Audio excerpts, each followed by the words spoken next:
Hello everyone, how are you all doing? I hope all of you are doing great. So in this video, we are going to start a new chapter, chapter number 12, Understanding Media. So ये chapter theme E का है, chapter number 11 already हम complete कर चुके हैं.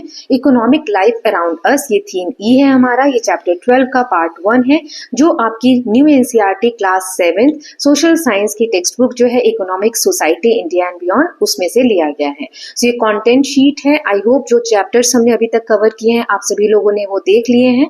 नहीं देखे हैं, so I would request you all please go through the links given in the description box. ये थीम ए है, इसके सभी चैप्टर्स हम कंप्लीट कर चुके हैं. एक्स्ट्रा नोट्स, एक्स्ट्रा समरी, सभी चीजें देख चुके हैं. Then theme B, tapestry of past, इसका चैप्टर 4, 5, 6 हम कंप्लीट कर चुके हैं. थीम सी, इसका चैप्टर 8 हो चुका है. थीम डी, इसका चैप्टर नंबर 9 हो चुका है. थीम ई, इसका चैप्टर 11 हो चुका है और चैप्टर 12 अभी हम करने जा रहे हैं. तो अब हमारे सिर्फ 2 चैप्टर बचे हैं, chapter 7 and chapter number 10. So I would request you all please go through the links to complete your syllabus. Okay, चलिए चैप्टर 12 स्टार्ट करते हैं और देखते हैं क्या लिखा है. यहाँ पर चैप्टर का नाम दिया हुआ है अंडरस्टैंडिंग मार्केट्स. मार्केट्स के बारे में हम जानने वाले हैं. Prosperity emanates from the market that develops when people need goods and services that they can't create themselves. ये एडम स्मिथ ने 18th सेंचुरी के जो इकोनॉमिस्ट हैं, वो इन्होंने इनका एक कोट दिया गया है. इसका मतलब क्या है? प्रोस्पेरिटी यानी समृद्धि. समृद्धि कब उत्पन्न होती है? एमिनेट्स मतलब स्टार्ट होना या उत्पन्न होना. ये कब एमिनेट्स होती है?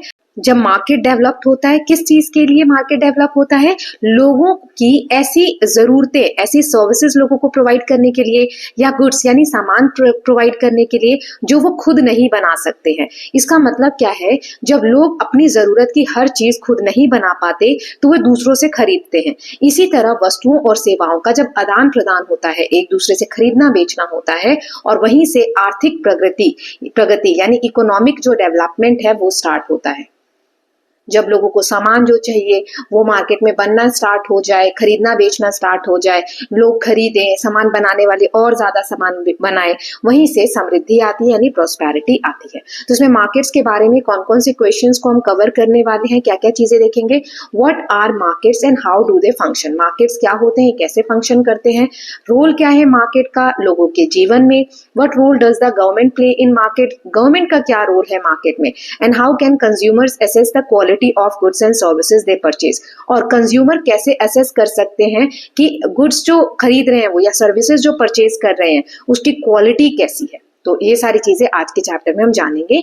यहाँ पर क्या लिखा है, चलिए पढ़ लेते हैं. So, in the picture on the following page, you will see people buying and selling goods, vegetables, fruits, clothes, groceries, mobile phones, refrigerators and so on. अब आगे कुछ पिक्चर्स दी गई हैं, वहां पर हम देखेंगे कि लोग बाजार से बहुत सारी चीजें खरीदते हैं. सब्जी हो गई, फल हो गए, कपड़े हो गए, ग्रोसरीज हो गई, मोबाइल फोन हो गए, रेफ्रिजरेटर हो गए और बहुत सारी चीजें. These goods results from various type of economic activities. ये जो सामान हम खरीद रहे हैं इसमें बहुत सारी इकोनॉमिक एक्टिविटीज इन्वॉल्व हैं. Primary economic activity, secondary and tertiary, इनके बारे में हमने ग्रेड 6 में पढ़ा था. But how do these goods reach अस. अब ये यहाँ पर बना या कहीं पर भी बना हो, किसी भी सेक्टर में हम तक कैसे ये सामान पहुंचता है उसके बारे में डिटेल में देखेंगे. यहाँ देखो इमेजेस में जो अभी हमने पढ़ा, मोबाइल फोन की शॉप है ना. यहाँ पे देखो फ्रूट सेलर है, वेजिटेबल सेलर्स हैं, राइट. सो इस तरीके की सारी चीजें हम तक पहुंचती कैसे है. ऐसा तो नहीं दुकान में ही आलू उगाए गए हैं, किस सेक्टर से आया. तो ऐसे बहुत सारी इकोनॉमिक एक्टिविटीज जो होती हैं वो इन्वॉल्व होती हैं इन सभी चीजों को हम तक पहुंचाने में. ठीक है, तो उसी के बारे में चैप्टर है वो देखेंगे. चलिए स्टार्ट करते हैं. सबसे पहले जो क्वेश्चन था, व्हाट इज मार्केट. मार्केट क्या होता है. So a place where people buy और sell good is called market. जहां पर लोग अपना सामान खरीदते या बेचते हैं. बाय मतलब खरीदना, सेल मतलब बेचना. जहां पर लोग अपना सामान खरीदते और बेचते हैं उस जगह को, उस प्लेस को हम मार्केट कहते हैं. It is also known as bazaar. इसे हम बाजार भी कहते हैं, हाट भी कहते हैं हिंदी में. एंड मारुकते इन कन्नड़. कन्नड़ भाषा में इसे मारुकटे भी कहते हैं. हो सकता है मैं गलत प्रोनाउंस कर रही हूँ, so sorry for that, you can correct it. What is it called in your region. आपके रीजन में इसे क्या कहा जाता है. हमारे यहाँ बाजार कहा जाता है, गाँव में हाट भी कहा जाता है. This can be at a physical place और is becoming popular today online. ये फिजिकल प्लेस भी हो सकता है, जैसे बाजार हम जाते हैं, वहां दुकानें देखते हैं और वहां से सामान खरीदते हैं. लेकिन आज के समय में एक पॉपुलर तरीका और है बाजार का, ऑनलाइन. ऑनलाइन। ऑनलाइन भी तो हम ऑर्डर करते हैं, सामान मंगाते हैं, राइट। तो ये दो तरीके हो गए। एक पहला हमने देखा फिजिकल प्लेस हो सकता है या फिर ऑनलाइन हो सकता है। Goods and services become available to individuals. जो भी सामान है, गुड्स मतलब सामान और सर्विसेज मतलब सेवाएं, ये इंडिविजुअल्स मतलब हर व्यक्ति को अवेलेबल है। हाउस होल्ड, घर के जो व्यक्ति हैं, बिजनेसेस को थ्रू मार्केट्स, मार्केट्स के थ्रू ये सारी चीजें सबको अवेलेबल है। Then For a long time, people have relied on market to fulfill their needs and wants for goods and services. बहुत समय तक लोग जो है रिलाई करना मतलब डिपेंड थे किस पे, मार्केट पे। किस चीज के लिए? अपनी जरूरतों को। नीड मतलब होता है जरूरत और वांट मतलब होता है इच्छा। जो भी उन्हें चाहिए सामान या सर्विसेज, उसके लिए मार्केट पे डिपेंड रहता है। तो नीड के बारे में पढ़ लेते हैं। In economics, need is something that a person requires to survive, such as food, water, clothing and shelter. ऐसी हर चीज जिसके बिना सर्वाइव नहीं कर सकता कोई व्यक्ति, सर्वाइवल के लिए जरूरी है, जैसे पानी, कपड़े या रहने की जगह, ये सारी नीड्स है, जरूरत है। ऐसे ही वांट्स क्या होती है? जब बेसिक जरूरतें पूरी हो जाए, अब हमें उससे ज्यादा कुछ इच्छा है। जैसे in economics, a want is something that a person Dzire but is not essential for survival. अब खाना नहीं मिलेगा तो हम जी नहीं सकते, राइट। तो ये नीड हो गई। लेकिन अब खाना, बेसिक खाने के अलावा अगर हमारा कुछ खाने का मन कर रहा है तो वो अगर हमें चाहिए तो हमारी वांट हो गई, इच्छा हो गई। अगर जैसे कुछ ऐसा महंगा फूड है जो हम एफर्ड नहीं कर सकते लेकिन हमें खाने की इच्छा है, सो वो महंगा फूड अगर आप चाहते हो खाना तो वो वांट है, नीड नहीं है। नीड है बेसिक खाना जिससे हम जिंदा रह सके, ठीक है। सो वांट हर वो चीज जिससे सर्वाइवल के लिए जरूरी नहीं है, लेकिन हमारी इच्छा है कि हमें वो चाहिए। ओके, सो ये हो गया। Now in addition, markets connect people, tradition and idea. हमने हिस्ट्री में भी पढ़ा था कि मार्केट्स जो है यहाँ पर लोग इकट्ठा होते हैं, बातचीत करते हैं, यहाँ पर लोग मिलते हैं, ट्रेडिशंस एक्सचेंज होते हैं, आइडियाज एक्सचेंज होते हैं। Let's see an example of market from 16th century India. यहाँ पर 16th सेंचुरी, 16वीं शताब्दी के एक मार्केट के बारे में दिया हुआ है। ग्लोरियस हम्पी बाजार, कर्नाटका। हम्पी का एक बाजार का यहाँ पर इमेज दिया हुआ है जो कर्नाटका में जगह है, राइट। वहां पर कैसे हाट हुआ करते थे 16th सेंचुरी में, उसके बारे में पढ़ेंगे। ट्रेड मतलब क्या होता है? व्यापार, जहां पर बाइंग और सेलिंग होता है या फिर सामान का एक्सचेंज होता है, गुड्स और सर्विसेज बिटवीन पीपल और कंट्रीज, एक व्यक्ति से दूसरे व्यक्ति के बीच में या एक देश से दूसरे देश के बीच में। सो हम्पी बाजार जो कर्नाटका में है वो एक प्रॉस्पेरियस मार्केट, प्रॉस्पेरियस मतलब समृद्ध एक मार्केट था। कहां पर? विजयनगर एम्पायर में, जिसके बारे में हमने हिस्ट्री में भी पढ़ा है। Which was the centre of flourishing trade. यहाँ पर बहुत ज्यादा व्यापार हुआ करता था। बाजार जो है वो located opposite the Virupaksha temple. एक ये टेम्पल है, मंदिर है, उसके अपोजिट में या उसके अपोजिट आसपास के एरिया में ये लोकेट था। The sheer abundance and prosperity of the city have been described in many foreign accounts. बहुत सारे जो ट्रैवलर्स थे, इंडिया विजिट करते थे, फॉरेनर्स, वो अपने अकाउंट्स मेंटेन करते थे, लिखते थे किताबें, उसमें इस जगह के बारे में, इसकी प्रोस्पेरिटी के बारे में बहुत ज्यादा लोगों ने लिखा है। Now the famous Portuguese traveller, एक पोर्चुगीज ट्रैवलर थे पुर्तगाल के जिनका नाम था डोमिंगो पेस। उन्होंने कहा हम्पी को the best provided city in the world, सबसे अच्छी सिटी वर्ल्ड में, due to the wide variety of products traded in the market. क्यों कहा था उन्होंने ऐसा? ड्यू टू मतलब किस कारण से? वाइड वेराइटी, बहुत सारी चीजें वहां पर बिकती थी मार्केट में, जैसे ग्रेन्स, अनाज, seed, milk, oil, silk, animals like cow, rabbits, horses and even birds like quails and partridges. So बहुत सारी चीजें मार्केट में वहां बिकती थी। Another Portuguese travel, एक और थे, Fernão Nunes, he wrote about the bazaar. उन्होंने बाजार के बारे में लिखा। There were craftsmen, वहां पर craftsmen थे जो कला का काम करते थे, आर्ट वगैरह करते थे, also working in their street, so that you saw made their golden jewels and gewgaws, and you will find all kinds of rubies and diamonds and pearls. जो कीमती पत्थर होते थे, जैसे डायमंड्स हो गए, रूबी हो गए, पर्ल्स हो गए, मोती हो गए, इन सब का वर्क करते हुए आपको क्राफ्ट्समैन दिख सकते थे वहां रोड पर, with every other kind of precious stone for sale. सारे कीमती पत्थर बेचने के लिए उनके पास हुआ करते थे। Sellers of clothes, they begin of being of cotton, grass and straw is infinite abundance. कपड़े भी जो बेचे जाते थे बहुत सारे वैरायटी के होते थे। I do not know who could describe it to be believed, so barren a country is this. So it is a mystery how there should be an abundance of everything there. So ये लोगों को आश्चर्य होता था कि कैसे, abundance मतलब होता है भरपूर मात्रा में, कैसे किसी एक कंट्री में इतनी सारी चीजें भरपूर मात्रा में पाई जा सकती हैं। तो इतना डिटेल में फॉरेनर ट्रैवलर्स जो है उन्होंने अपने अकाउंट में हम्पी के बारे में मेंशन किया है। Now certain features are required for places to be called market. Market हम किसी भी जगह को नहीं कह सकते। जैसे हमारे पड़ोस में एक दुकान है तो उस दुकान को हम मार्केट नहीं कह सकते, उसके लिए कुछ फीचर्स होने चाहिए, कुछ इंपॉर्टेंट चीजें होनी चाहिए किसी भी जगह को मार्केट कहलाने के लिए। As you observe in figure 12.2 on introductory big spread page number 248, every market has a buyer and a seller. हर मार्केट के लिए बायर होना चाहिए, सामान खरीदने वाला होना चाहिए और सामान बेचने वाला होना चाहिए। ये एरिया है, यहाँ पे कुछ ऐसी दुकान लगा दी जिस चीज की जरूरत ही नहीं है यहाँ के लोगों को, ठीक है। तो बाय सेलर तो है, सामान बेचने वाला है, लेकिन बायर नहीं है, कोई खरीदेगा ही नहीं। तो इससे क्या हुआ, बायर और सेलर दोनों नहीं होंगे तो क्या मार्केट कहलाएगा? नहीं कहलाएगा। They both need to agree on a price. अब मान लो एक मार्केट है यहाँ, अब ये यहाँ पर दुकान लगी, अब ये कोई सामान बेचने आया, एक सामान की कीमत उसने रख दी 100 रुपए, ठीक है। लेकिन जो लोग यहाँ पर रहते हैं वो कह रहे हैं कि 100 रुपए बहुत महंगा है, हम तो इसको 80 रुपए में खरीदेंगे, ठीक है। सो अब ये 100 रुपए कम नहीं करना चाह रहा और ये 80 रुपए से ज्यादा लोग देना नहीं चाह रहे, तो क्या ये सामान बिकेगा? नहीं बिकेगा। तो क्या ये मार्केट कहलाएगा? नहीं कहलाएगा। सो ऐसा एक प्राइस होना चाहिए जहां पे बायर और सेलर जो ये मार्केट बना रहे हैं वो अग्री करें। Both need to agree on a price at which transaction would take place, जिस प्राइस के बेसिस पे ट्रांजेक्शन हो सके, ठीक है। प्राइस जो है वो इंपॉर्टेंट फीचर है ट्रांजेक्शन को कंप्लीट करने का। Often the buyer and seller negotiate and bargain। हम हमेशा देखते हैं नेगोशिएशन। आपकी मम्मी को सामान लेने जाती होंगी सब्जी वगैरह, तो वो रेट कम कराती हैं। जो भी सब्जी वाला बोलता है तो कहते हैं अरे ये बहुत महंगा है, थोड़ा कम कर लो। सो बार्गेनिंग करना, नेगोशिएशन करना, ये बायर्स और सेलर्स के बीच में हम देख सकते हैं। To arrive at an acceptable price, ताकि वो लोग एक ऐसे प्राइस पे आ सके डिस्कशन के बाद जो एक्सेप्ट हो, जिसमें बायर को भी नुकसान ना हो और सेलर को भी नुकसान ना हो। So what type of negotiation and bargaining took place in your state? आपने आपके आसपास जो होती है वो किस तरीके की बार्गेनिंग होती है? बार्गेनिंग करना मतलब डिस्कशन करना या ना किसी चीज को लेकर कि कम कराना है, ज्यादा कराना है, तोल मोल, ठीक है। अब आगे देखते हैं।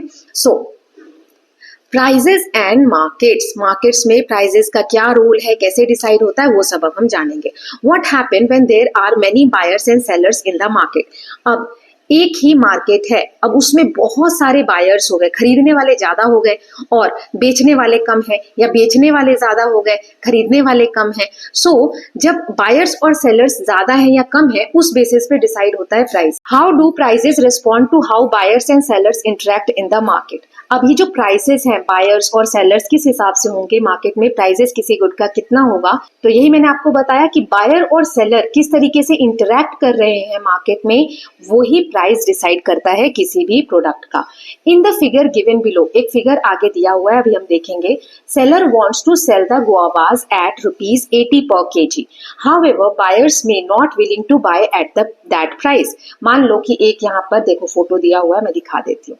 यहाँ पर ये जो सेलर है, अमरूद बेचने वाला, गुआवा बेचने वाला, वो 80 रुपए पर केजी के हिसाब से बेचना चाहता है, लेकिन बायर खरीदना ही नहीं चाहते इस प्राइस पे। तो फिर आगे क्या लिखा है देखिए, if buyer find the price very high, अगर बायर को ऐसा लगा, बायर मतलब खरीदने वाला, उसको ऐसा लगा कि प्राइस बहुत ज्यादा है, he will ask for a price that he is willing to pay. तो फिर वो फल वाले को क्या कहेगा कि प्राइस थोड़ा कम कर लो, जिस प्राइस पे वो खरीदना चाहता है। Seller may not be willing to sell at the price offered by buyer because it would not be profitable for him. लेकिन जो सेलर है, अमरूद बेचने वाला व्यक्ति है, वो उसकी इच्छा ना हो, नहीं मैं इस कम प्राइस पे नहीं बेचूंगा क्योंकि मुझे प्रॉफिट नहीं होगा, मैं लॉस में हो जाऊंगा। So the buyer and seller, फिर ये बायर और सेलर क्या करेंगे, नेगोशिएट करेंगे until a mutually agreeable price is reached. तो ये तब तक बहस करेंगे, तब तक नेगोशिएशन मतलब होता है समझौता करना, तब तक बात करेंगे जब तक कि एक ऐसा प्राइस ना डिस्कस कर ले जिसमें दोनों को प्रॉफिट हो। जैसे 80 रुपए अगर वो बोल रहा है, अब मान लो खरीदने वाले ने बोला नहीं मैं 20 रुपए पर केजी लूंगा, तो क्या 20 रुपए बहुत कम नहीं हो गए? क्या बेचने वाला बेचेगा इस प्राइस पे? नहीं, क्योंकि उसको बहुत नुकसान हो जाएगा। अब मान लो कि फिर डिस्कशन करके ये पहुंचा कि ठीक है 70 रुपीज हम खरीदेंगे, वैसे आगे दिया हुआ है, मैं आगे यहाँ पे अभी समझाती हूँ। तो हो सकता है ये फल वाला मान जाए कि ठीक है 70 रुपए में मुझे भी लॉस नहीं हो रहा और जो खरीदने वाला है उसको भी ठीक लग रहा है। So transaction can be completed if such a point is not reach the point where the buyer and seller agree on a price, the transaction may not take place. जब तक कोई भी बायर और सेलर किसी price पे agree नहीं होंगे, तब तक कोई ट्रांजैक्शन नहीं होगा। ट्रांजैक्शन तभी होगा जब दोनों म्यूचुअली अग्री करेंगे और पैसा पे होगा और सामान खरीदा जाएगा। ठीक है, वही यहाँ पर दिया गया है। चलिए देख लेते हैं। Let's see some scenario below to understand this. What happened in the case the seller fixes the price very high. अब यहाँ पे सेलर ने बहुत हाई रख दिया प्राइस, 80 रुपए। तो लोग क्या करेंगे, खरीदेंगे। देखो सब लोग जा रहे हैं वापस, है ना, कोई नहीं खरीदना चाह रहा, प्राइस बहुत ज्यादा है। अब दूसरा सिनेरियो है यहाँ पर, What happened in case the seller fixes the price very low? अब 20 रुपए किलो रख दिया। अब देखो इसका ठेला पूरा खाली हो गया क्योंकि सब भर भर के खरीद के ले जा रहे हैं। 20 रुपए बहुत सस्ता हो गया। नाउ थर्ड है, over time the price of guavas is fixed at one that is just right, not very high for the buyer, not too low for the seller. अब प्राइस इस तरीके से एडजस्ट करके रखा गया है, यहाँ पर फिक्स कर दिया गया है, जो ना तो बहुत ज्यादा है जिससे कि लोगों को भी नुकसान नहीं होगा और ना बहुत कम है जिससे कि सेलर को भी नुकसान नहीं होगा। सो ये तीन कंडीशंस हमने देखी। मार्केट इन्हीं तीनों कंडीशन के बेसिस पे वर्क करती है। चलिए आगे देख लेते हैं। सो यहाँ वही लिखा हुआ है, learning from all three scenario. ये तीन सिनेरियो हमने देखे। Seller can assess approximately what quantity of guavas are needed by buyers and offer that quantity in the market in future. So इसी तरीके से सिनेरियो को असेस करके, असेस करना मतलब अनुमान लगा के, अंदाजा लगा के, एक अप्रोक्सीमेट की कितने रुपए में कितना क्वांटिटी देना चाहिए बायर्स को, वो सेलर डिसाइड करते हैं। ओवर टाइम, समय के साथ, the amount of goods offered by seller and the amounts required by buyers help determine the price of goods that is just right, high enough for the seller and low enough for the buyer. ऐसे ही समय के साथ पता चलता है कि कितना सामान ऑफर करना है सेलर को, कितना अमाउंट लेने के बाद बायर से। ठीक है, सो इसी हिसाब से जो प्राइस है वो राइट होता है, जो कि ठीक ठाक होता है सेलर के लिए। सेलर को भी नुकसान नहीं होगा और बायर को भी नुकसान नहीं होगा, सही प्राइस पे वो खरीद सकता है। Now next is market around us. अब हम अपने आसपास के मार्केट्स के बारे में जानेंगे। Markets are present everywhere in various form. Markets हमारे आसपास हर जगह होते हैं डिफरेंट तरीके से। फिजिकल एंड ऑनलाइन मार्केट्स, ये हमने देखा था बिग क्वेश्चंस में। फिजिकल मार्केट्स होते हैं और ऑनलाइन मार्केट्स होते हैं, तो एक एक करके पढ़ते हैं। Physical market is where buyers can meet the seller physically, जहां पर खरीदने वाले और बेचने वाले जाकर मिल सकते हैं, देख सकते हैं एक दूसरे को।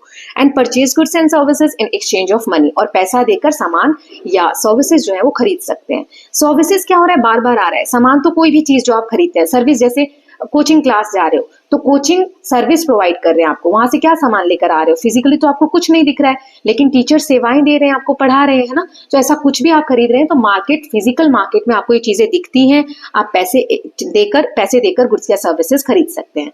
This is most common type of market. ये मार्केट जो है मोस्ट कॉमन टाइप है। ये वीकली मार्केट्स हो सकते हैं, हाट हो सकते हैं, where vendors sell vegetables, other essential items and handicraft items lined up on a cart. जहाँ जो वेंडर्स होते हैं, बेचने वाले होते हैं, वो सब्जियां बेचते हैं, जरूरत का सामान बेचते हैं, हैंडीक्राफ्ट हाथ से बने हुए सामान को कार्ट पे, ठेले पे रखकर बेचते हैं। लोकल मार्केट्स जो होते हैं, अब ये वीकली मार्केट मैंने बोला हफ्ते में एक बार लगते हैं, जैसे आपने सुना होगा अपने आसपास बुध बाजार, मंगल बाजार, ऐसे, है ना। Local markets with shops and buzzing with vendors selling street foods, knickknacks and so on are also physical markets. जो लोकल मार्केट्स होते हैं ना, जहाँ पे बहुत सारी दुकानें होती हैं, खरीदने वाले बेचने वाले बहुत सारे घूमते रहते हैं सामान खरीदने के लिए, बेचने के लिए, वो भी फिजिकल मार्केट ही होता है। There are also multi storey buildings. अब हमें पिछले कुछ समय से हम मॉल्स देख रहे हैं, एक बड़ी सी बिल्डिंग है, उसमें कपड़े भी मिल रहे हैं, सब्जियां भी मिल रही हैं, मूवीज भी हम देख रहे हैं। तो ये मॉल जिसे हम बोलते हैं, तो ये भी क्या है, मार्केट का ही टाइप है। In cities and town spanning large area with stores inside, एक बड़े एरिया में फैला होता है और इसके अंदर छोटी छोटी दुकानें होती हैं जिसमें डिफरेंट चीजें हमें देखने को मिलती हैं। तो ये हमारा फिजिकल मार्केट हो गया। अब आगे देखते हैं क्या दिया हुआ है। Today buyers and sellers need not necessarily meet in person to engage in transaction। आज के समय में ऐसा जरूरी नहीं है कि जिनको सामान खरीदना है या बेचना है वो फिजिकली कहीं मार्केट में जाकर मिले। They can transact from a convenient location even thousands of kilometers away from each other। अब हम सामान घर बैठे ही convenient तरीके से, मतलब आसानी से, कितनी भी दूर कोई सामान मिलता हो मंगा सकते हैं। They can use shopping applications, हम apps का यूज करते हैं और वेबसाइट से हम सामान खरीदते हैं on a phone और computer. These apps or websites are created by businesses that make available a wide variety of goods and services. जैसे कोई भी कंपनीज हैं जो बड़े बिजनेसमैन हैं वो इस तरीके के एप्स वेबसाइट्स बनाते हैं जहां पर वो सामान स्टोर करते हैं और सामानों को बेचते हैं online. We will read about how this works in a section below. अब इन मार्केट्स के बारे में जो ऑनलाइन मार्केट्स है उसके बारे में नीचे हम पढ़ने वाले हैं. So one can buy goods ranging from books, clothes, furniture, groceries items to electronic items like TV, mobile phone, laptop and get them delivered to their doorstep. हम इनमें से कोई भी सामान खरीद सकते हैं, किताबें, कपड़े, फर्नीचर, ग्रोसरी का सामान या electronic items, TV, mobile phone, laptop, ये सब हमारे डोर स्टेप यानी दरवाजे पर डिलीवर हो जाता है. मैन्युफैक्चरर्स मतलब जो सामान को बनाने वाले हैं can also buy components online to be use as input for production of goods. अब जो मैन्युफैक्चरर्स हैं जो सामान को बनाते हैं, ठीक है, तो वो क्या करते हैं, जो चीज बनाने के लिए उनको चाहिए वो ऑनलाइन मंगा लेते हैं, फिर ये बना के दोबारा से उसको सेल कर देते हैं. इनपुट फॉर प्रोडक्शन मतलब कि कोई उनको सामान बनाना है, उस सामान को बनाने के लिए क्या क्या इनपुट चाहिए, क्या क्या चीजें चाहिए. मान लो एक आइसक्रीम बनाने वाला है, सो वो तो मैन्युफैक्चरर हो गया. अब आइसक्रीम बनाने के लिए भी तो प्रोडक्ट चाहिए, वो सारा प्रोडक्ट क्या कहलाएगा, इनपुट. सारी चीजें डालेंगे तभी वो प्रोडक्शन कंप्लीट होगा और ये सारे इनपुट का सामान वो ऑनलाइन मंगा सकता है. ठीक, सो इनपुट ऑफ प्रोडक्शन क्या होता है, मटेरियल्स और resources that use in production of goods और सर्विसेज. वो सारे मटेरियल जो कि चाहिए किसी सामान या सर्विसेज को बनाने के लिए, प्रोड्यूस करने के लिए, उसे हम कहते हैं इनपुट ऑफ प्रोडक्शन. तो जैसे मैंने आइसक्रीम का एग्जाम्पल दिया, ठीक है, सो आइसक्रीम बनाने के लिए हमें क्या क्या चीजें चाहिए, एक दो एग्जाम्पल हम ले लेते हैं. जैसे शुगर चाहिए, है ना, चीनी चाहिए, तो शुगर हम ऑर्डर कर सकते हैं ऑनलाइन, है ना. हम नहीं, जो प्रोडक्शन करने वाला होगा, मैन्युफैक्चरर होगा, वो मंगा लेगा. शुगर के अलावा मान लो कि कोई भी एसेंस चाहिए जिसमें खुशबू आती है, मान लो वनीला या स्ट्रॉबेरी हम बोलते हैं ना, तो वो अगर कुछ एसेंस कोई प्रोडक्ट है तो वो हम मंगा रहे हैं. तो ये सारी चीजें जो होती हैं, शुगर, ये जो भी प्रोडक्ट्स मंगाने हैं, ये सब वो मैन्युफैक्चरर ऑर्डर कर लेगा. और ये जो चीजें हैं ये कहलाती हैं इनपुट फॉर प्रोडक्शन. जो भी वो प्रोडक्शन करने वाला है उसमें इनपुट मतलब ये सामान के बिना प्रोडक्शन नहीं हो सकता. ठीक है, apart from goods one can also avail of services like online classes without having to step outside the home. Payment for such services can be made online. अब जैसे ये तो गुड्स की बात हो गई कि आइसक्रीम बनाना है, ये तो सामान हो गया. अब हमें कोचिंग क्लासेस आजकल देखते हैं ऑनलाइन, हम ऑनलाइन क्लासेस ले लेते हैं कोचिंग की, और जो भी पेमेंट होता है वो ऑनलाइन हम पे कर देते हैं, है ना, ऑनलाइन तरीके से पे कर देते हैं. तो इसमें क्या हम किसी क्लास में गए नहीं गए, फिर भी हमें सर्विसेज तो मिल रही है ना. ऐसी क्लासेस जैसे ऑनलाइन क्लासेस हैं, सर्विसेज मिल रही हैं. तो ये सारी चीज हो गई. मैन्युफैक्चरर कौन होते हैं, जो पर्सन और company that makes good for sale, जो सामान को बेचने के लिए. अब मान लो कि आइसक्रीम बनाने के लिए हमने सामान मंगाया घर पे और थोड़ी आइसक्रीम बनाई फैमिली मेंबर्स के लिए, तो क्या हम मैन्युफैक्चरर्स कहलाएंगे, नहीं कहलाएंगे. मैन्युफैक्चरर्स कौन होते हैं, जो बड़ी मात्रा में सामान को बनाते हैं ताकि वो मार्केट में उसे बेच सके. ठीक है, so I hope these terms are clear to all of you कि इनपुट फॉर प्रोडक्शन क्या होता है, मैन्युफैक्चरर क्या होता है. ठीक, अब आगे देख लेते हैं. So there are other types of markets that do not transact goods and services. One of them is share और स्टॉक मार्केट. आजकल आप लोगों ने बहुत सारे लोगों से सुना होगा स्टॉक मार्केट या शेयर मार्केट. ये ऐसा एक मार्केट है जहां पर कोई सामान नहीं बेचा जाता, कोई सर्विसेज भी नहीं बेची जाती. तो ये भी एक टाइप है मार्केट का. Ask your family members, teachers और members in your community about it. We will explore these concepts later in the year. इसी साल ये कॉन्सेप्ट्स आपको आगे के चैप्टर्स में या नेक्स्ट ईयर पढ़ने को मिलेंगे. बट ये होता क्या है शेयर मार्केट, आपको पता करना है. तो मैं थोड़ा सा बता देती हूँ यहाँ पर. जैसे कि मान लीजिए कि कोई भी सामान मार्केट में आ रहा है ना, कोई भी सामान, मान लो एक बिस्किट है,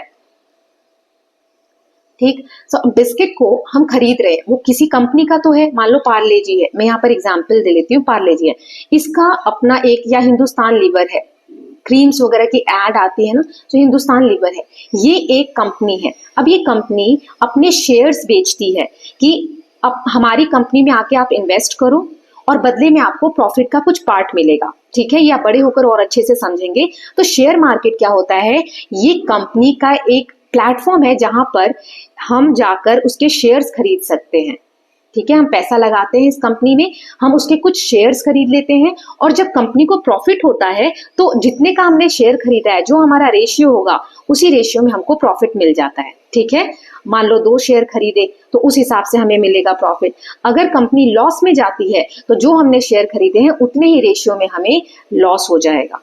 ठीक है। तो प्रॉफिट और लॉस यहाँ पर खरीद बेच क्या होते हैं, शेयर्स का खरीद बेच होता है स्टॉक मार्केट में। ओके, सो ये एक थर्ड टाइप का मार्केट हो गया। नाउ नेक्स्ट देख लेते हैं। नेक्स्ट है domestic and international markets. Domestic यानी जो हमारे देश में है विद इन कंट्री, और इंटरनेशनल मतलब जो विदेश से, एक देश से दूसरे देश में हम मार्केट्स जो एक्सचेंज होता है सामान का, उसके बारे में पढ़ने वाले हैं। A market where goods and services are bought and sold with in the geographical boundaries of country is called domestic market. So इस लाइन का मतलब क्या है, जब किसी भी कंट्री की बाउंड्री में, इंडिया का जो मैप आपको दिखता है उस मैप की बाउंड्री जहां पर है उसके अंदर जब भी कोई सामान खरीदा या बेचा जाता है उस बाउंड्री के विद इन मतलब अंडर, तो उसे हम कहते हैं domestic market. For example, print this book. To print this book paper was procured from big paper mills located all over India. ये जो किताब आप पढ़ रहे हैं इसको प्रिंट करने के लिए पेपर चाहिए होगा। पेपर जो है, जो मिल वाले हैं, जो पेपर मिल चलाते हैं, उनसे, जो इंडिया में हर जगह फैले हुए हैं, उनसे खरीदा गया होगा पेपर। फिर transaction between buyer and seller took place within country. तो वो जो मिल ओनर है इंडिया के किसी भी पार्ट में रह रहा है तो पैसे उसको दिए गए होंगे। तो ये ट्रांजैक्शन लेना देना जो हो रहा है वो विद इन कंट्री हो रहा है, इंडिया के अंदर हो रहा है ना। लेकिन इंटरनेशनल मार्केट में क्या होता है, international markets exist outside a nation boundary. एक देश के बाहर, मतलब जो देश की बाउंड्री है उससे बाहर के मार्केट को हम इंटरनेशनल बाउंड्री कहते हैं। The seller in one country export their product to another country और the buyer in one country import product produced in another country. देखो, thus trade occurs across the borders of country.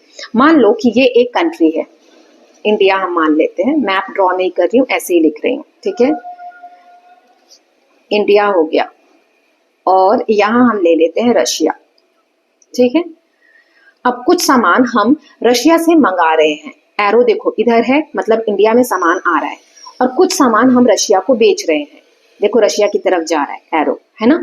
सो जब हम अपने देश में मंगाते हैं तो वो क्या होता है, इंपोर्ट, और जब हम बाहर के देश में भेजते हैं तो उसको हम क्या बोलते हैं, एक्सपोर्ट। इसको इजी तरीका ये है, जैसे मे आई कम इन बोलते हैं, है ना, मे आई कम इन। जब हम क्लास के अंदर जाना हो तो इन पूछते हैं, तो आई से स्टार्ट हो रहा है, अपने देश में आ रहा है तो इंपोर्ट, बाहर जा रहा है तो एक्सपोर्ट, ठीक है। अब रशिया में जो व्यक्ति रह रहा है उसके लिए जो सामान इंडिया से आया है उसके लिए वो क्या हो जाएगा, इंपोर्ट, और जो रशिया से बाहर गया वो उसके लिए क्या हो जाएगा, एक्सपोर्ट, ठीक है। I hope it is clear. इसमें कंट्रीज की बॉर्डर्स जो है वो आर पार होकर कंट्रीज के बॉर्डर्स के पार जाकर ट्रेड हुआ है, इसीलिए इसे हम इंटरनेशनल ट्रेड कहते हैं। सो एक्सपोर्ट क्या होता है, सेलिंग गुड्स और services produce in one country to a buyer in other country. जब हम सामान को, अपने देश के सामान को किसी और देश में बेचते हैं। इंपोर्ट क्या होता है, जब गुड्स और सर्विसेज किसी और कंट्री की हम अपने लिए ब्रिंग मतलब मंगाते हैं अपनी कंट्री में, तो हम कहते हैं इंपोर्ट, ठीक है। ये कुछ बेसिक टर्म्स हैं, आपको याद होने चाहिए। अब आगे देख लेते हैं। India's export and imports around the world. India कितना इंपोर्ट एक्सपोर्ट करता है वो यहाँ पर समझाया गया है। अगर हम थोड़ा ध्यान से इसको समझें, जैसे इंडिया हमारा ये रहा, है ना। अब पहला है north America, aircraft and components. North America ये रहा, इससे हम क्या ऑर्डर करते हैं, क्या मंगाते हैं, इंडिया का इंपोर्ट नीचे दिया गया है, एक्सपोर्ट मतलब हम क्या भेजते हैं वो ऊपर दिया गया है, और हम क्या मंगाते हैं वो नीचे दिया गया है ग्रीन कलर से, ठीक है। सो यहाँ देखो एरो का साइड इंडिया की तरफ जा रहा है, ये वाली लाइन वन जो है, राइट, ये इंडिया की तरफ जा रहा है, ये रहा हमारा इंडिया। सो नॉर्थ अमेरिका से हम क्या मंगाते हैं, एयरक्राफ्ट एंड कंपोनेंट्स। एयरक्राफ्ट जो है और उसके जो कंपोनेंट्स हैं वो मंगाते हैं, और हम भेजते क्या क्या है, इधर ये वन वाला जो एरो है, outsource services like software, software वगैरह की जो सर्विसेज है वो भेजते हैं। फिर है साउथ अमेरिका, ये रहा साउथ अमेरिका, यहाँ से हम सेकेंड नंबर पे, ये जो एरो वाली लाइन है, ये वाली लाइन, इससे हम क्या मंगाते हैं, minerals, ores like copper, copper वगैरह मंगाते हैं। फिर साउथ अमेरिका को हम भेजते क्या है, ये देखो यहाँ पर ये वाला एरो यहाँ जा रहा है। सो साउथ अमेरिका को हम भेजते हैं केमिकल प्रोडक्ट्स, इसका हम एक्सपोर्ट करते हैं। नीचे हो रहा है इंपोर्ट, ऊपर हो रहा है इंडिया का एक्सपोर्ट। फिर तीसरा वाला, यहाँ पर अफ्रीका से हम डायमंड इंपोर्ट करते हैं, ये रहा अफ्रीका। अफ्रीका से देखो ये एरो कैसे जा रहा है, डायमंड्स हम लेते हैं इंडिया में। अब इंडिया से हम अफ्रीका में क्या सेंड करते हैं, तो ये देखो यहाँ पर, ये यहाँ दिया हुआ है, फार्मास्यूटिकल्स, जो दवाइयां वगैरह होती हैं वो हम शेयर करते हैं। ये मैं मिटा देती हूँ। सो यहाँ पर यूरोप से हम इलेक्ट्रिकल इक्विपमेंट्स जो होते हैं, ये रहा यूरोप, तो यूरोप से हम, राइट, यहाँ पर आप देख सकते हैं इलेक्ट्रिकल इक्विपमेंट्स मंगाते हैं। और यूरोप में हम क्या भेजते हैं, तो यहाँ पे दिया हुआ है engineering goods like machinery in food processing, boilers वगैरह। देन बचा वेस्ट एशिया। सो वेस्ट एशिया यानी फिफ्थ नंबर वाला हमारा ये वाला पार्ट जो है, ये आपको दिख रहा है, यहाँ से हम क्रूड पेट्रोलियम फर्टिलाइजर्स ये सब मंगाते हैं यहाँ से, और देते क्या क्या है, रिफाइंड पेट्रोलियम प्रोडक्ट्स, ठीक है, इस तरीके से। फिर 6 है साउथ ईस्ट एशिया, ये वाला जो पार्ट है यहाँ पर थाईलैंड वगैरह जो आता है, यहाँ से हम क्या मंगाते हैं, वेजिटेबल ऑयल्स मंगाते हैं, ठीक है। सो इस तरीके से हम कहाँ पर क्या भेजते हैं उसे हम एक्सपोर्ट कहते हैं, और कहाँ से क्या मंगाते हैं उसे इंपोर्ट कहते हैं। नाउ नेक्स्ट दिया हुआ है, don't miss out, India was the world largest importer of vegetable oils like palm oil, sunflower oil, soybean oil in 2024। India दुनिया का सबसे ज्यादा इंपोर्ट करने वाला, अपने देश में मंगाने वाला देश है। क्या मंगाता है सबसे ज्यादा, वेजिटेबल ऑयल, खाने वाला जो तेल होता है वो। 2024 का डेटा है। Most of the palm oil, जो पाम ऑयल होता है ना, ये हम मलेशिया से मंगाते हैं, इंडोनेशिया से मंगाते हैं और थाईलैंड से मंगाते हैं।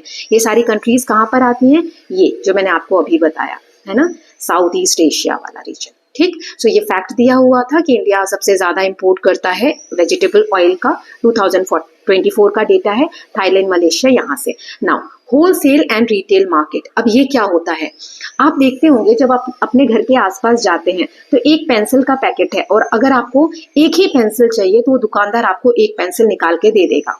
लेकिन जो होलसेल मार्केट होते हैं वहां पर आप कहोगे मुझे एक पेंसिल चाहिए तो वो नहीं देगा, पेंसिल के बॉक्स देगा, वो भी एक बॉक्स नहीं, कहेगा कि 12 बॉक्स का बंडल ले जाओ। बहुत ज्यादा बड़े लेवल पे जब सामान बेचा जाता है तो उसे होलसेल मार्केट कहते हैं, और जब छोटे लेवल पे सामान बेचा जाता है उसे रिटेल मार्केट कहते हैं। तो जो हमारे आसपास दुकानें होती हैं वो रिटेल शॉप्स होती हैं, आपने ये नाम जरूर सुना होगा, रिटेल शॉप्स। सो ये हो गया छोटी दुकानें। So several participants play their role in smooth functioning of the market. जो सामान हम तक पहुंचता है, सीधा जो फैक्ट्री में सामान बना वहां से तो हमारे घर पर आ नहीं गया है ना, सामान एक प्रोसेस से होकर गुजरता है। सो उसको स्मूथली कैसे फंक्शन किया जाए, तो बहुत सारे पार्टिसिपेंट होते हैं। सबसे पहले सामान को प्रोड्यूसर्स बनाते हैं। प्रोड्यूसर्स क्या लेते हैं, मान लो पेंसिल बनाना है तो पेंसिल बनाने के लिए जो उसका अंदर रिफिल जैसा होता है, ग्रेनाइट होता है, तो इनपुट के लिए सामान चाहिए, रॉ मटेरियल चाहिए, वो लेकर प्रोड्यूसर ने क्या किया, सामान बना दिया, पेंसिल रेडी कर दी। अब ये प्रोड्यूसर क्या करेगा, होलसेलर को बेच देगा। होलसेलर जो बड़े लेवल पे सामान खरीदते हो, ठीक है, मान लो कि यहाँ पर 2 लाख पैकेट्स बने और ये होलसेलर्स में बट गए, ठीक है, ये बड़े लेवल पे इन्होंने खरीद लिए। अब एक होलसेलर है यहाँ, इससे कुछ रिटेलर्स जो छोटी छोटी दुकानों वाले हैं वो सामान खरीद कर ले जाएंगे, है ना। तो इस तरीके से सामान रिटेलर्स के पास जाता है। अब ये रिटेलर्स हमारे कॉलोनीज में जो दुकानें होती हैं वो कंज्यूमर, हम जो कंज्यूम करते हैं, हम कंज्यूमर हैं, उपभोक्ता तक सामान पहुंचाते हैं, है ना। सो इस तरीके से मार्केट बना होता है। पहले कंपनी में प्रोडक्शन होता है बड़े लेवल पे, फिर इसमें से होलसेलर बड़े बड़े लेवल पे सामान खरीद लेते हैं, ठीक है, और ये रिटेलर को छोटे छोटे लेवल पे बेचते हैं, और ये रिटेलर्स फिर उपभोक्ताओं को, कंज्यूमर्स को सेंड करते हैं। ओके, चलिए अब जैसे अगर इसको एक एग्जांपल से मैं बताना चाहूँ, थोड़ा सा आपको इजी कर देती हूँ। मान लो कि प्रोड्यूसर को शर्ट बनानी है, ठीक है, तो शर्ट बनाने के लिए उसको कॉटन चाहिए, तो वो कॉटन क्या हो जाएगा, यहाँ पर इनपुट हो जाएगा, ठीक है। उसने कॉटन खरीदा, इनपुट मतलब धागा खरीदा, इनपुट लगाया, और प्रोड्यूसर ने शर्ट प्रोड्यूस कर दी, ठीक। अब ये शर्ट लाखों के नंबर्स में बनी है, 1 लाख बनी है, ठीक है। सो अब ये 1 लाख को क्या करेंगे, यहाँ पर ये होलसेलर को बेच देंगे। ये होलसेलर मान लो कि 30,000 खरीद के ले गया, ये होलसेलर 30,000 खरीद के ले गया शर्ट, और ये होलसेलर 30,000 खरीद के ले गया, अभी भी 10,000 बचे हुए हैं, मतलब ऐसे बड़े लेवल पे। अब ये रिटेलर क्या करेंगे, ये 30,000 थे ना, तो यहाँ पे ये 1500 खरीद के ले गया शर्ट, ये 1500 खरीद के ले गया, ये 1000 खरीद के ले गया, ये 500 खरीद के ले गया, ऐसे ही छोटे लेवल पे खरीद के शर्ट्स ले जाएंगे। फिर कंज्यूमर आएगा, अब ये 1 शर्ट खरीदेंगे या 5 शर्ट खरीदेंगे या 2 शर्ट खरीदेंगे। तो इस तरीके से आप देख सकते हैं कैसे बहुत सारे पार्टिसिपेंट मिलकर पूरे मार्केट का एक प्रोसेस बनाते हैं। Okay, now let's see the next. In case of physical market, wholesaler buy goods in large quantity. अभी मैंने समझाया, होलसेलर सामान को बड़ी मात्रा में खरीदते हैं फ्रॉम प्रोड्यूसर और मैन्युफैक्चरर ऑफ द प्रोडक्ट। जो प्रोड्यूसर है, जो सामान बना रहे हैं, मैन्युफैक्चरर है, उससे बड़ी लेवल पर होलसेलर खरीदते हैं। फॉर एग्जाम्पल, ग्रेन, अनाज खरीद लिया, वेजिटेबल्स, सब्जियां खरीद ली, फ्रूट्स खरीद लिए by wholesaler directly from the farm जहां पर खेतों में सब्जियां उगाई जाती हैं, वहीं से होलसेलर ने क्या किया, बड़े लेवल पे सब्जियां खरीद ली। Now the produce is then stored in large warehouses. फिर इस तरीके से फल और सब्जियों को कोल्ड स्टोरेज में उसने स्टोर कर लिया, जिसे हम गोडाउन भी कहते हैं, ठीक है, जहां पर होलसेलर बड़ी मात्रा में सामान खरीद के उसको धीरे धीरे बेचने के लिए स्टोर करके रखते हैं, उसे गोडाउन कहते हैं। Now in the case of perishable, perishable मतलब वो ऑब्जेक्ट्स जो कि जल्दी खराब हो जाए, ऐसे कोई भी मटेरियल जैसे कि मिल्क हो गया, है ना, वेजिटेबल्स हो गए, सो ये सब्जियों को, दूध को हम ज्यादा समय तक नहीं रख सकते। सो ऐसे जो भी ऑब्जेक्ट्स होते हैं या मटेरियल्स होते हैं पेरिशेबल, द वेयर हाउसेज में ऑल्सो हैव कोल्ड स्टोरेज, यहाँ पर कोल्ड स्टोरेजेस भी बने होते हैं जहाँ पर ठंडी जगह पर इन चीजों को रखे ताकि वो खराब ना हो। They are then brought to markets called mandis, उसके बाद इन्हें मंडीज में लाया जाता है। इस तरीके से लार्ज वेयर हाउसेज होते हैं जहाँ पे ग्रेन स्टोर किया जाता है, अनाज वगैरह, या फिर ये होलसेलर के पास इस तरीके से स्टोरेजेस होते हैं। ठीक है, कोल्ड स्टोरेज क्या होता है? स्पेशलाइज्ड वेयर हाउसेस और designed to maintain specific low temperature to preserve perishable goods, ऐसे जो भी सामान है जो जल्दी खराब होने वाले उनको प्रिजर्व करके सेफली रखने के लिए टेम्परेचर वहां पे लो क्रिएट करके रखा जाता है ताकि जो भी सामान है वो खराब ना हो। ऐसे वेयर हाउसेस डिजाइन किए जाते हैं जिन्हें हम कोल्ड स्टोरेज कहते हैं। ओके, नाउ आगे देख लेते हैं। Similarly there exist wholesale markets, mandis तो हमने देखी, ऐसे होलसेल मार्केट्स भी होते हैं। यहाँ फोटो देख सकते हो, ये खरी बावली स्पाइस मार्केट है ओल्ड दिल्ली में, पुरानी दिल्ली में स्पाइसेस और ड्राई फ्रूट्स का मार्केट है। फ्लावर मार्केट देख सकते हैं बेंगलुरु में, होलसेल मार्केट है। ठीक है, then for other commodities like chemicals, electronic items, commodities मतलब क्या होता है? सामान, कोई भी सामान, कोई भी प्रोडक्ट, नॉट सामान। ठीक है, components, construction material, automotive parts etcetera. So किसी भी चीज का हम होलसेल मार्केट देख सकते हैं कि एग्जिस्ट करता है। Now next is the wholesale supply goods to shops and stores located near household. अभी होलसेलर क्या करते हैं? जो भी सामान है उसे सप्लाई करते हैं शॉप्स और स्टोर्स पे, जो हाउस होल्ड, जो घरों के पास होती है, छोटी छोटी शॉप्स होती है हमारी कॉलोनीज में, वहां पर ये शॉपकीपर्स क्या करते हैं? जो छोटे दुकानदार होते हैं इन्हें हम रिटेलर कहते हैं। यही क्या होते हैं? रिटेलर, जो सामान लेते हैं होलसेलर से। ठीक है, they sell goods to final consumer, और वो फाइनल उस व्यक्ति को सामान बेचते हैं। दुकानों से हम सामान लेकर आते हैं, अपने आसपास की जो दुकानें हैं वहां से हम कंज्यूम करने के लिए सामान लाते हैं। कंज्यूम यानी यूज करने के लिए, उपभोग करने के लिए, हम फिर से सामान उसको बेचने के लिए नहीं लाते हैं। सो हम क्या कहलाते हैं? Final consumer. ठीक है, सो दे सेल यानी जो रिटेलर है ये सामान को बेचते हैं कंज्यूमर्स को, लाइक अस, हमारे जैसे। ठीक है, unlike wholesalers, retailers sell in smaller quantities and the product are meant for consumption rather than resale. ये मैंने अभी आपको बताया, होलसेलर बड़े मात्रा में प्रोडक्ट बेचते हैं लेकिन रिटेलर इनके अपोजिट स्मॉलर क्वांटिटीज में सामान बेचते हैं, और जो भी प्रोडक्ट ये बेच रहे हैं मेंट फॉर कंजम्पशन मतलब उपभोग करने के लिए होता है, ना कि रीसेल करने के लिए, दोबारा से सेल करने के लिए हम कोई चीज खरीद कर दुकानों से नहीं लाते, छोटी दुकानों से खासकर। Then retail stores also exist for services like salon, then theatre, restaurants. So restaurants वगैरह होते हैं, थिएटर या सैलून्स वगैरह होते हैं, ये भी रिटेल शॉप्स होते हैं। Retailers help increase the availability of goods and services to household. ये छोटी छोटी दुकानें जो है ये इंक्रीज करती हैं कि सामान की जो अवेलेबिलिटी है आसपास के घरों को आसानी से मिल सके या सर्विसेज मिल सके। ठीक है, in some cases it may be difficult for wholesalers to reach a large number of retailers because of distance and terrains. Terrains मतलब क्या होता है? किसी जगह का एरिया, लैंड कैसा है, कहीं पहाड़ तो नहीं है, कहीं ऐसा तो नहीं है कि वहां मौसम सही नहीं रहता। ठीक है, तो डिस्टेंस कितनी दूरी है, तो होलसेलर को सामान पहुंचाना बहुत टफ होता है। सो इस केस में क्या होता है? डिस्ट्रीब्यूटर्स बीच में रोल प्ले करते हैं, ब्रिज की तरह काम करते हैं। जैसे यहाँ पर होलसेलर है, इसके पास बहुत सामान है, और यहाँ पहाड़ी एरिया पे मान लो कि यहाँ ये पहाड़ी एरिया और यहाँ पे छोटे छोटे घर बने हुए हैं, यहाँ एक दुकान है छोटी सी। अब इस दुकानदार को ये होलसेलर से सामान लाना कितना टफ होगा, तो बीच में रोल प्ले करते हैं distributors. Do you remember the middle man for milk in Amul story from grade 6? हमने अमूल के बारे में पढ़ा था कि मिडिल मैन कैसे उसमें रोल प्ले करते हैं। ऐसे ही however distribution channel is different in case of online market. Online market में ये अलग होता है। Here manufacturers send bulk quantities of their product to the warehouse of the business that sells through online shops. So distributor के बारे में पहले मैं आपको बता दूं, तो यहाँ एक पर्सन होगा जो इस होलसेल से यहाँ पर अपने पास सामान लाकर रखेगा, और रिटेलर के लिए ये डिस्टेंस कम हो जाएगा तो यहाँ से ले सकता है। ठीक है, अब यहाँ पे दूसरा दिया हुआ है कि ऑनलाइन मार्केट में क्या होता है, जो हम ऑनलाइन फोन से ऑर्डर करते हैं, मान लो ब्लिंकिट से ऑर्डर किया, तुरंत 15 मिनट में आ गया। तो ऐसे एक स्टोर है बिजनेसमैन का, ये सबसे कनेक्ट करके रखता है, वेयर हाउस है, यहाँ पे सारा प्रोडक्ट वो रखता है, जैसे ही ऑर्डर आता है तो तुरंत डोर स्टेप्स तक डिलीवर कर देता है। सो ऑनलाइन एप्स के थ्रू इस तरीके से हम शॉपिंग करते हैं। Consumer by product from online option, website या मोबाइल से हम खरीदते हैं। दीज बिजनेसमैन, ये जो बिजनेसमैन है जिन्हें हम एग्रीगेटर्स भी कहते हैं, ठीक है। एग्रीगेटर्स ये पैक करते हैं सामान को, प्रोडक्ट को डिलीवर कर देते हैं जो ऑनलाइन ऑर्डर्स आए हैं जिन्होंने किया है उनको। ओके, एग्रीगेटर्स मतलब वेबसाइट और mobile application that organises and combine offers from multiple sellers and sell them to consumer at one place. ठीक है, एक ये बिजनेसमैन है जो बहुत, एग्रीगेटर मतलब जोड़ कर रखना, बहुत सारे सामान जो बेचने वाले लोग हैं उनसे सामान लेकर खुद रख लेगा और जब कंज्यूमर ऑर्डर करेंगे ऑनलाइन या फोन से तो ये उन कंज्यूमर्स को सामान बेच देगा। ठीक है, तो इनको हम कहते हैं एग्रीगेटर्स। और डिस्ट्रीब्यूटर्स मैं आपको ऑलरेडी बता चुकी हूँ, जो इंडिविजुअल्स होते हैं, मतलब कोई व्यक्ति हो सकता है या बिजनेस होता है जो सप्लाई करते हैं गुड्स को मैन्युफैक्चरर और होलसेलर से, किसके पास, रिटेलर्स के पास, जो भी मैंने पहाड़ वाला एग्जाम्पल बताया। ओके, नाउ यहाँ पर इमेज दी गई है, ये आप देख सकते हैं जोहरी बाजार है जयपुर का, यहाँ पे जेम्स और ज्वेलरी का बाजार लगता है। Then next is garment shop है, ये सलून है, ये सारे क्या है, रिटेल शॉप्स है।